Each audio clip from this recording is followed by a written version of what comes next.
Hello, everyone. I'm Angela with Real Raw Relationships, and I want to welcome you to a very special episode. Basically, if you've ever felt like you've had ADHD, autism, anxiety, bipolar disorder, or whatever label that people have given you, if you've ever felt like that's running the show, then this episode is here to remind you who's really in charge. Here's the hint. It's you. Anthony and I dive into why your diagnosis doesn't have to define who you are.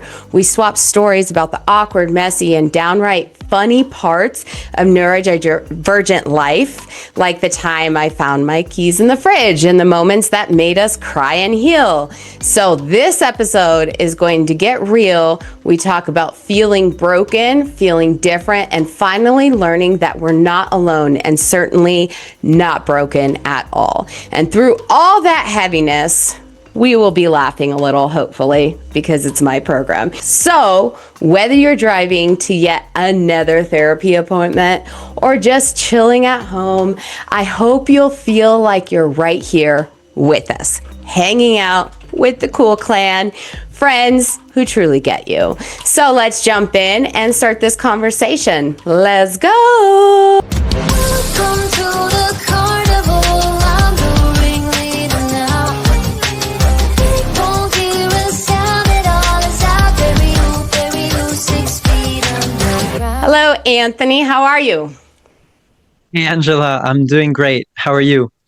I'm doing awesome. So I can't wait to get into this. And I really just want you to give the listeners a real take on who you are. So can you tell us a little bit about you, your background? That's going to take a long time. Just kidding. The Bullet highlights. points. Bullet point highlights. I'm 32, and in the last 10 years, I've trained as an engineer. I've practiced as an engineer, and then I had a bipolar crisis. I've taken a bunch of psychedelics, which may or may not be related, most likely not related to the bipolar crises. I'm a big festival hippie. I'm a fan of music festivals. They really changed my life, and I found communities there. And because of the bipolar, I went much deeper into self-help and personal transformation in search for the truth. When I was first diagnosed, I was taking medications that put me in a depression for the first time in my life. And I thought, there's no way that I'm going to live my whole life in this kind of hellhole experience. And since then, I have done a bunch of inner work. I've quit medications. I've pivoted into coaching, and now I'm trying to make an impact in the world of mental health, and particularly the neurodivergent world. I love that. I love that. So during this journey, rather, right? I really want to know, when you first got diagnosed, what did it feel like? Did it feel like a relief or like somebody was labeling you? It was absolutely shit. I mean, I didn't believe in a bipolar diagnosis. And although my diagnosis was 7.5 years ago, and I've had one more big episode that landed me in the hospital since then, which was 5.5 years ago. Part of me doesn't believe that I'm bipolar. Part of me believes I was misdiagnosed, and actually the real root cause of it was ADHD and trauma. But part of me believes, okay, it is possible that I'm bipolar, but it was only really activated because of life circumstances. And in that case, it really was not helpful, because it kind of gives you this idea. At first, it gave me this idea that I was broken, that I was told I had a chemical imbalance in my brain, and that the solution was these medications from the hospital. And actually, in my felt experience, the medication was putting me in the lowest energy levels I've ever had in my adult life until that point. So yeah, it's been quite a journey. Now I really have to know, okay? I mean, you don't have to tell me, but I prefer you to tell me. What were these medications? When I was first diagnosed, I was on risperidone, and eventually I stopped, and then I took other medications. When I had a second hospitalization, I moved on to olanzapine and then on to quetiapine. And then quetiapine is the one that I slowly, gradually reduced until the point of quitting them completely. So I've experienced three different kinds of antipsychotic type medications. So my son, I think we talked about this when we talked earlier, but when he was 5 years old, he was on risperidone. And it was like actually one of the things that helped me win my case to get full custody of my kids, because my ex-husband was like, I don't believe the kids need any meds. They're completely fine. But he was like incredibly abusive. And so the judge was like, well, he's 5 and he's taking a pretty hardcore antipsychotic. So maybe you need to like reassess, right? And it turns out, just like you said, it was something where it really just numbs some of those feelings, those emotions. It makes you feel like he was getting more in control, but we had to adjust the meds so many times. Next thing you know, he's 9 years old and he was taking 5 meds and they wanted to give him a 6th. And I was like, so here's the deal. We're detoxing. Right? Because I was at a level where I started noticing and I started learning just like you. And I was like, man, like this is really, really not helping. It's basically like a different form of a coping mechanism, right? Where you're just using it. And so when he would forget to take his meds, Anthony, he would sit there and he would be like, I'm acting this way because I forgot to take my meds. I was like, no, you're not. You're acting this way because you're being a little shit. You're a kid. That's what you do, right? And so when he started seeing that he wasn't the problem and it was the fact that he was using all these meds to kind of basically mask the shit he was going through. Can you explain that for your own journey? Kind of, I know you touched on it, but I want to know, like, what are some of these feelings and emotions that you were feeling when you started realizing, okay, I'm actually hiding some parts of me and some things that need to be worked on, and that's really what's going on here? So one of the big pieces of the puzzle for me was trauma. I was completely unaware of trauma. And now it's not that my parents divorced. It's not that they were abusive. It's not that they were addicted. None of that. I had a pretty quote unquote happy childhood. I was always fed, always loved. I was never hit, blah, blah, blah. It's the kind of subtle things that create psychological wounds. And there was something that happened not directly to me, but to one of my parents. And the impact that had on me as a 4-year-old about to turn 5 is something that was a factor. And I was completely unaware of all the emotional development stuff related to trauma. On top of that, there was a lot of making sense of the world that I hadn't yet done. I had experienced a bunch of psychedelics before my bipolar diagnosis. So I've seen things swirl. I've been in altered states of consciousness. And there was an important note. I hadn't taken any substances within the 3 or 4 weeks before my bipolar diagnosis. Actually, the diagnosis was sparked from extraneous events that led me into a state of panic. I thought I saw a hallucination, which was my psychosis, but then I was able to look into it in a calm way and realize, okay, it wasn't what I thought I saw, but it put me in a panicked state.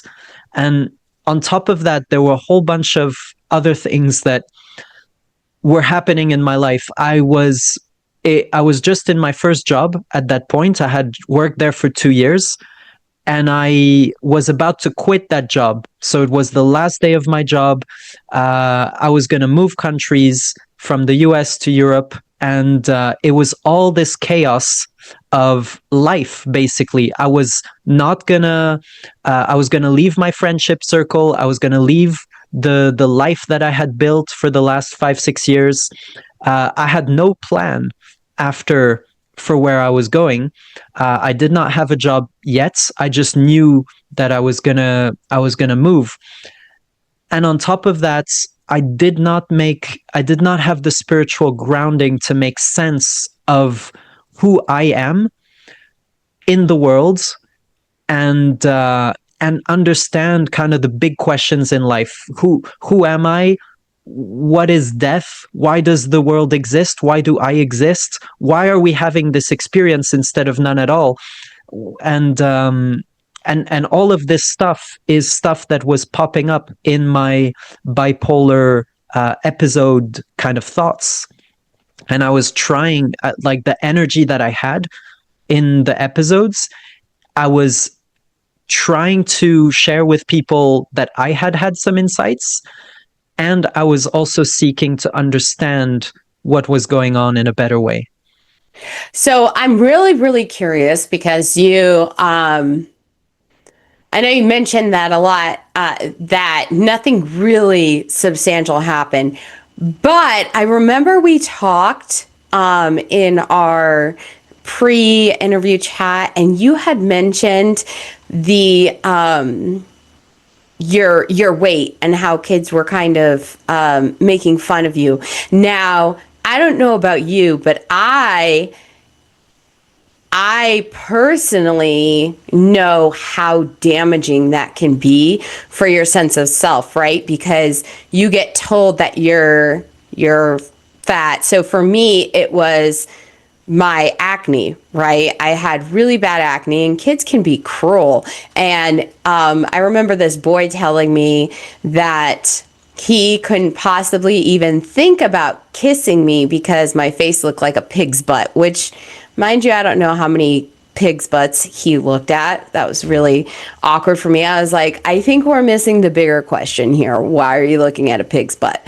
But to kind of get back on the path, it really just started, it eats at your sense of self, essentially, right? So the psychedelics and everything, obviously anything that is not natural is going to fuck with your brain, right?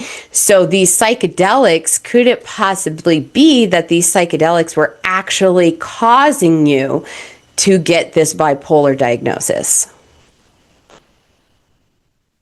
So there's two threads there to speak about. One was the weight thing, which I absolutely resonate with, and I'll circle back to the psychedelics eventually, because I want to know the connection interested in psychedelics, and I do a lot of psychedelic research myself. Gotcha. As in reading the literature, reading the research. So on the weight thing, yeah, I used to be obese, actually. When I tell people this today, they don't believe me. And I go, yeah, I was on the, on the BMI, I was technically on the borderline of obese. On the lower end, like the first qualifying of obese, but still obese, which means not just overweight, but beyond that. And this was more or less from 10 to 16 or so. And then I was working on my weight from 16 to 24. I ended up losing 20 pounds in a certain few chunks of time. So it came in waves as I got more learning, and as I got more practicing different things, mindset shifts, nutrition shifts, lifestyle shifts, all of this. But my point is, in between those ages of actually getting obese around 10 to 12, that was already a symptom of something psychological that was going on.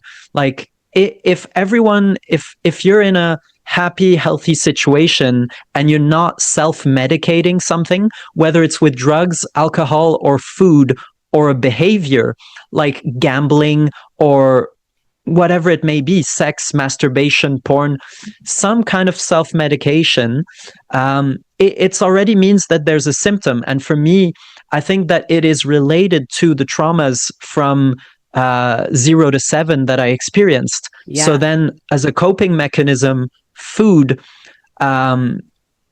is an easy way to change your states. It's an easy way to change your neurochemistry, to get some dopamine, to tune out whatever painful thing is happening in the environment, and to kind of numb yourself. And it took me years between I actually lost the obesity and then I took on different coping mechanisms like drinking and partying and smoking. And I undid all of those coping mechanisms. I stopped drinking. I stopped partying for escapist reasons. I stopped smoking. And then what resurfaced in my adult life at a healthy weight? Binge eating disorder, because I still hadn't dealt with the psychological issues. And I was at a healthy weight. But I was still not satisfied with my body. And I hadn't forgiven myself for my psychological wounds because I was not aware they even existed. And that was a big part of the problem. And it's impossible for me to know how much of a contributing factor all of that was to bipolar, in addition to the life circumstances. Love that. Okay. So in relation then, let's go back to the psychedelics. So I really want to see how that led to your would you call it addiction to the psychedelics, or your experience with the psychedelics rather? Yeah, I would say experience, because I've rekindled my relationship with psychedelics in the sense that I want to give the picture of the story as I see it. I probably did 30 plus psychedelic journeys before being diagnosed with bipolar. And actually, there was no direct link in my experience between psychedelics and the symptoms of bipolar. What I did notice led to a shift in bipolar type of symptoms was going to my first camping music festival. So prior to that, I had experienced 2 other festivals, the same one in 2 different years, and it was a festival in the city. And I'm going to tie all these pieces together. Okay. The use of drugs, including psychedelics, I'd been doing for a long time and no bipolar symptoms. But when I went to the camping music festival, which happened in a forest and it happened in Michigan, it led me to complete mental shifts, complete mental perceptions of the world that were totally different than before. And coming out of that festival, I started having manic symptoms. I was just so excited. I was just so relieved. There was something that felt so good to be in, and felt so good that it existed, for many reasons that I'm still trying to unpack as I keep going to more festivals now. One of those reasons was a sense of community. Another one of those reasons was being fully in nature. And I think there's an element of flow and art and just expanded creativity, expanded pattern recognition, and a fullness of love in that festival environment, which I had never experienced before. And this little bubble of what I perceived to be some kind of paradise, in contrast to the world that I was living in before, which was working an engineering job, 9 to 5, living for the weekend, drinking and trying to pick up girls on the weekends. That was what I knew my life to be. When I went to that festival, I experienced a totally different paradigm.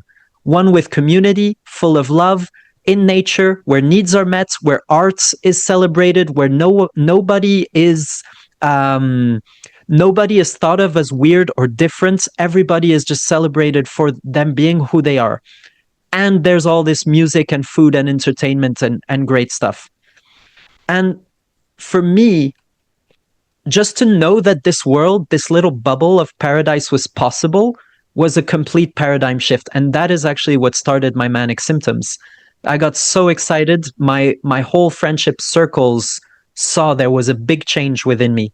Since then, I've integrated that, and I'm no longer hit by the fact that I had never experienced this again. Now I know that it exists and I've processed it. But the first time I experienced it, it was a big, big mental shift.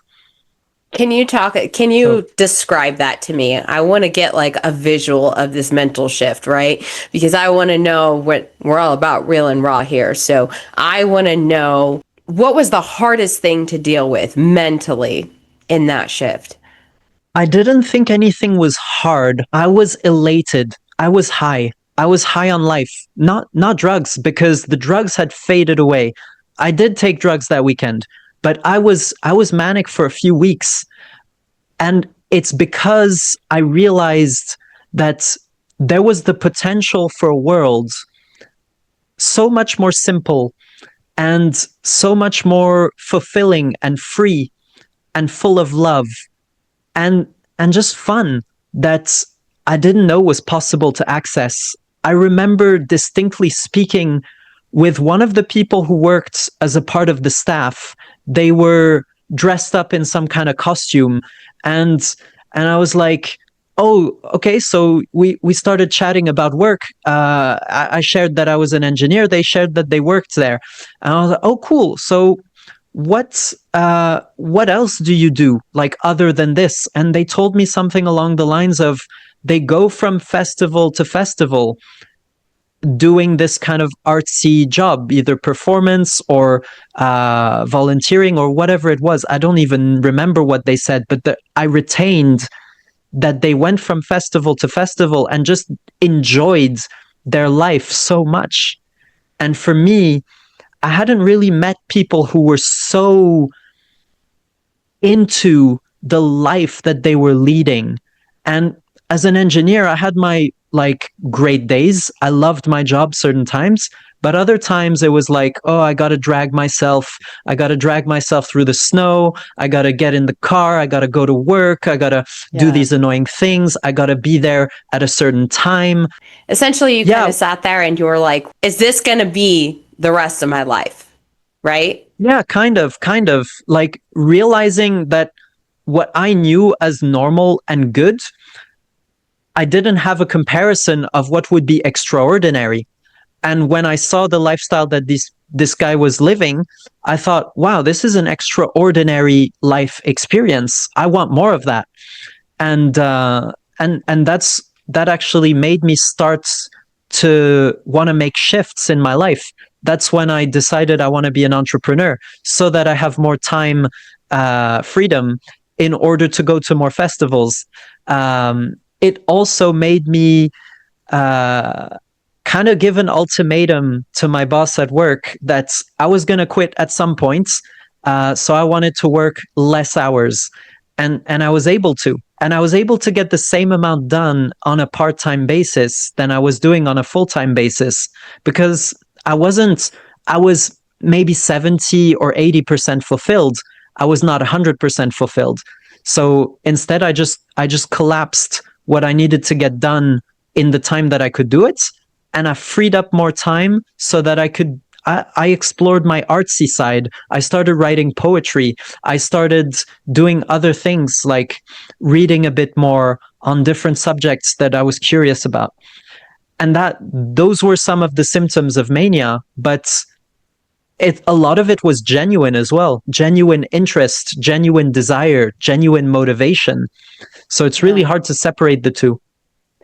So, can you really describe to me what exactly is mania? If you were to be, a dictionary, what would you describe mania as?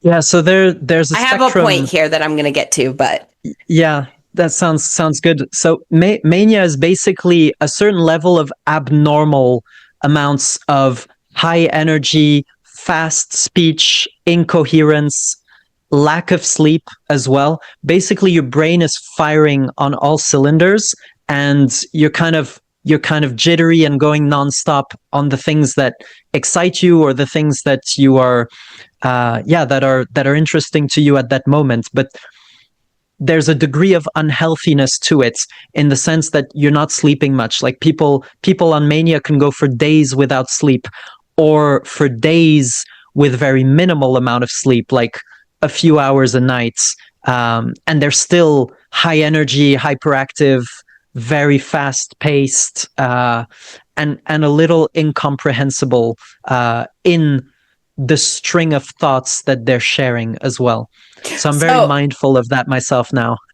so it's funny because we have all these diagnoses out here, right? And we're like, like almost everybody has ADHD. Oh, I'm autistic. Oh, I have ADHD. Oh, I have anxiety. Oh, I have literally and there's a lot of people that are not even diagnosed. And there's a lot of people that are diagnosed, but they're not getting to the heart of it, right? Because you don't really actually get to the heart. You can't get to know somebody in one sitting. I don't care who you are. I don't care what kind of psychiatric abilities you think you have. You can't truly and fully know somebody, in my opinion, to be able to diagnose them and say, this is just who you are, right? So for me, when I see mania, I'm like, well, I had mania, I had depressive moods, right? I had narcissistic traits, because we learn all these traits. We learn these traits like in your field, right? It's very fast paced, right? Where you had to do a lot of things. You had a lot of tasks to get done, a lot of meetings, a lot of appointments, everything, right? And so could it possibly be, I know, like with me, with my keys in the fridge, I would lose my keys everywhere, in the fridge, on the ground. My kids would always be like, you're always losing your keys. But it's that constant go in your head, and you're not able to stop. So could it be that those psychedelics actually just helped you do that? Just stop and realize, like, the saying, stop and smell the roses. So could it be that those psychedelics just let you stop and just enjoy? And so you just not that taking out the diagnosis and the oh, I have mania. Just, could it possibly be that your body was just like, fuck this, I want to have some fun, and you got excited and exhilarated by it, and you're like, I want to do this, I want to read this book, I want to do puzzles, I want to experience life outside of a job. Absolutely, yes. So for me, I'd rather do a microdose of a psychedelic than to drink 3 drinks at a bar, which is what I would have done if I wasn't on psychedelics. So it was kind of a conscious way to do it, actually. But I know that there were 2 big needs drivers that were underneath it now.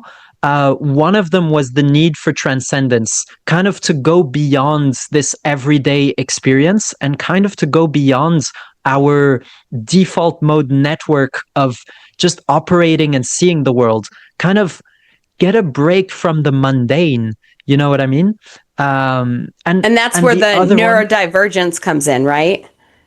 Is that correct? Yeah, I mean, I think it was a way to self-medicate ADHD, and also at the same time to get into some spiritual experiences and to make a greater sense of the world. And to be honest, in those days there was a lot of escapism to it as well.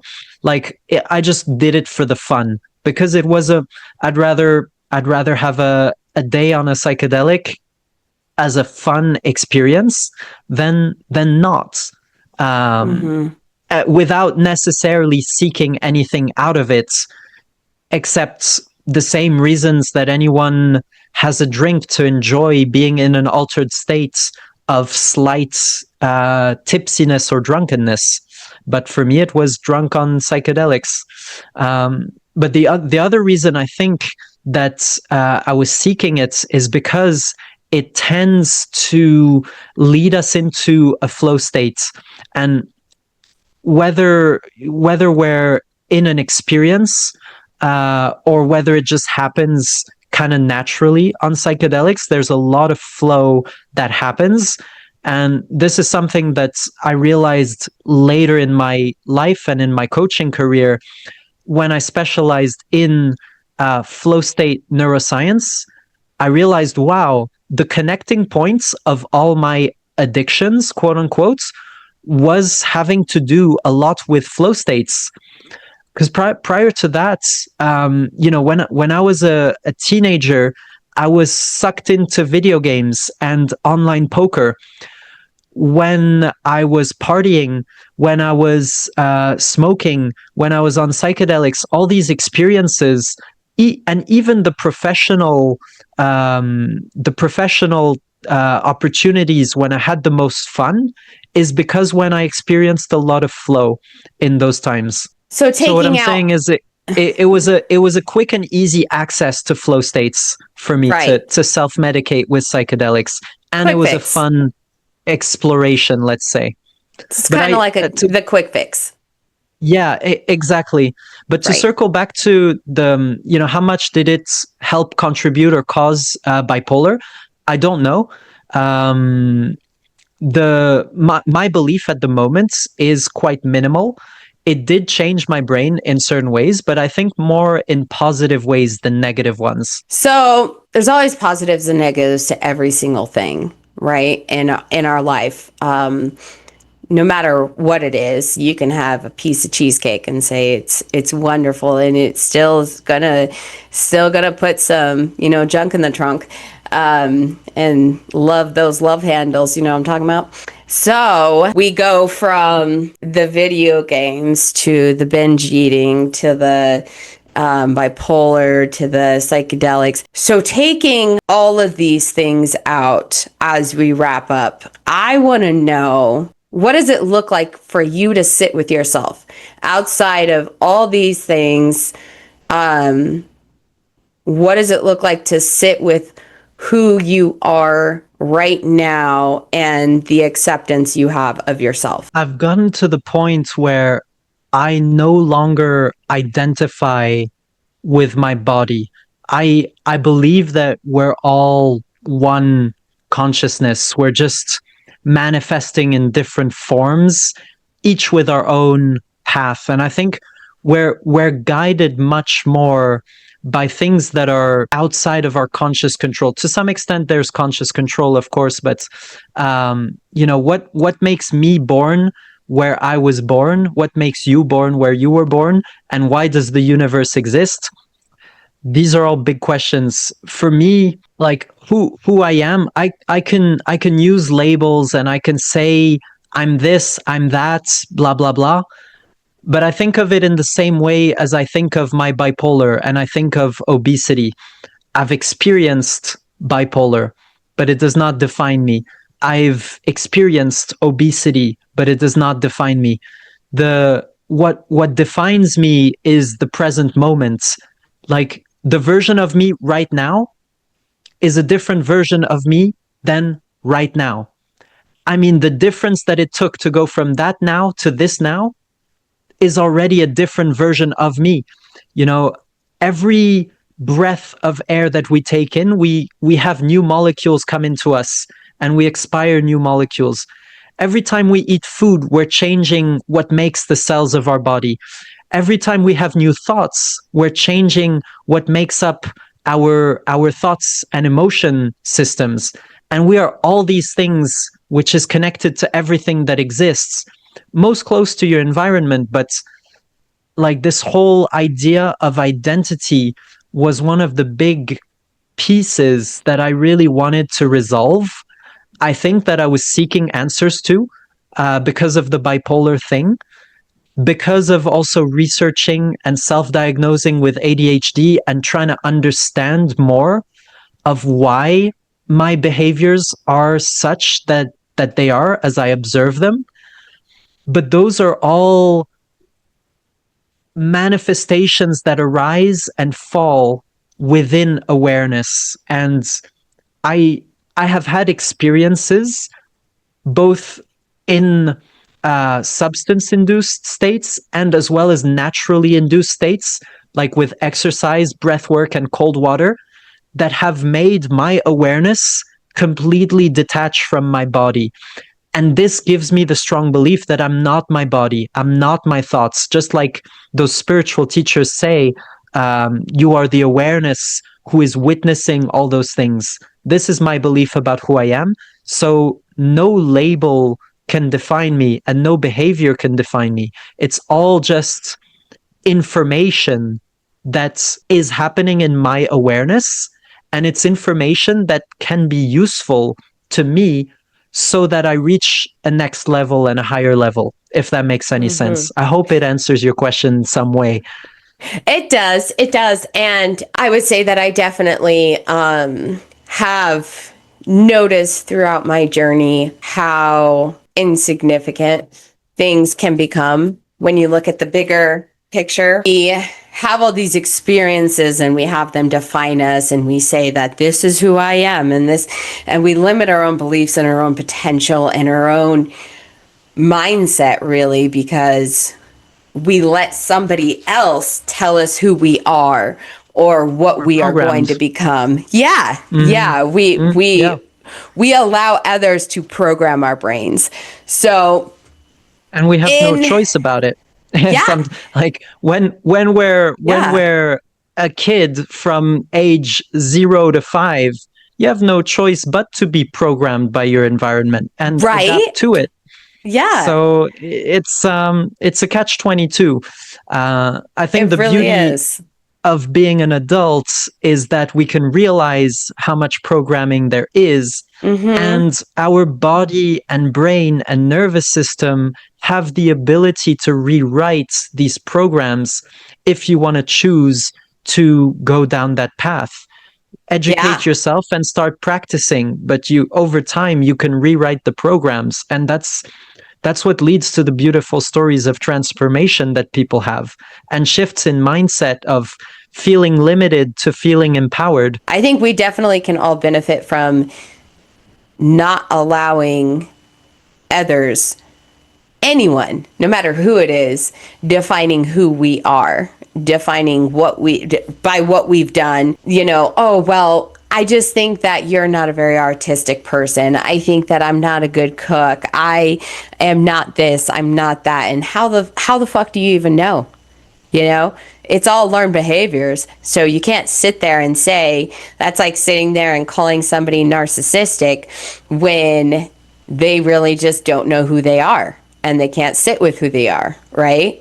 So what is one final thing for you to say to our listeners? You spoke to a lot of surface level symptoms, things like depression, anxiety, bipolar, ADHD, autism, all of these things that have their value. They do. I don't want people to feel like disempowered because of these things being a label that is associated with other stuff. But at the same time, I want people to be empowered for themselves, to be able to come up with their own truth, figure out what was it that led to this. There are very surface level explanations when we take the programming from society. Like, oh, my parents were bipolar, so I'm bipolar, and the end. Actually, it's a lot more complex than that when you go deeper and deeper and deeper into it. The medical system has its wonderful capacities, but it does not know everything. Why would the mental health and physical health crises be exponential now compared to 50 years ago? Right. There are societal elements to it. There is the stress, there's the environment, there's the overwhelm, there's the purpose, there's spirituality to it, there's relationships and community and belonging. And when we think about these symptoms like depression, anxiety, ADHD, all these things, what we're seeing is the very tip of the iceberg. Behind that, there's emotions and all sorts of things going on in the body and the environment. And behind that, there's neurochemistry and all sorts of hormone activities and all of that. But you can change from the very bottom of the iceberg. You can change that stuff when you put enough deliberate practice into it. So I guess the real take-home message is, don't just take the programming to be something that you believe in because you have never checked it. Do the checking for yourself. Try to find your truth, because it's not a psychiatrist or a psychologist who's met you for less than 10 hours who's going to overrule with more data about your life than you do in 30, 40, or 50 years. Like, you're the one who's lived your life. Only you have the full picture. So don't be disempowered by what someone says in 1 or 5 or 10 hours, just based on looking at a snapshot of your life. It's like judging me as a person today based on a picture from 10 years ago or 5 years ago. That makes no sense. So you look at it and you're like, wow, that used to be me. That used to be me. That also used to be me. And that also used to be me. But they are still all you, but they're just steps in your life, essentially, right? Exactly. And that's how you rewrite your programming. You look at your past, you make sense of it, and you go from one story to another story, and you go from limited to empowered, and just keep searching and keep improving yourself until you get closer and closer to the truth. Because the closer you are to your own truth, the more your life will improve, because you'll understand yourself better and you'll feel better, and everything is going to be impacted positively by that. 100%. And you never do fully get there. I believe 110% that you never stop. You never stop. You never reach that like full, I reach my full potential. You never. That's why you have people that are 70 years old that, are saying stuff that are so profound, and you're like, wow, and they can just see things in different light, And then you have other people that are 70 years old and they're still stuck in their mindset of when they were 40, and they're telling you stories of when they were 40, But I believe that it is a continual, and the more stuff the more you realize that you don't know. The more you realize that this can be true, but this also can be true. I can have anxiety, and I can sit there and say I have ADHD. I can sit there and say, I could sit there and say I have bipolar. I could sit there and say I'm a narcissist. All of them can be true, and all of them can be false. It is basically opening up your mind to the possibilities of who you could be and who you actually are. And the importance is the meaning that you make of it. You can say I have ADHD, so that means I'm limited and I'm forgetful and I struggle with focus. Or you can say I have ADHD, I'm super creative, I can thrive and balance multiple projects in a risky, time-pressured situation, and better than neurotypical people. And that's great. And you can practice working on those other qualities that you say are like your negative qualities. They don't have to be negative qualities. Like you said, you can say that, but even like, I have problems focusing. Well, then fucking work on it, right? If you start a job and you sit there and say, I know everything there is to know about this job, you sound like an idiot. But if you go in there and you have the mindset, okay, I don't know everything about this job, so how am I going to fix it? How am I going to work on it? It's the same thing with your mind. It's the same thing with any of these diagnoses. You have the power no matter what anyone else says. It's like somebody that, gets paralyzed and they sit there and they say, oh, well, I can't walk. But where's the potential of you being able to walk? Where is that mindset that pushes past into those neural pathways and starts rebuilding so that you do have the potential to have some sort of form? I know somebody that was paralyzed and they slowly but surely have been able to do more mobility. And I mean, they're not running sprints, but who's to say they can't in 10 years? We can't assume that our negative qualities are negative qualities. They're just qualities. They're just things that we can work on and shift. Exactly. Or fixed. Nothing. Yeah. Nothing needs to be Nothing's fixed. Exactly. Yes. And with that, I will let you go. It has been such an honor. I will definitely have to get you on here again. Thank you for having me. Thank you.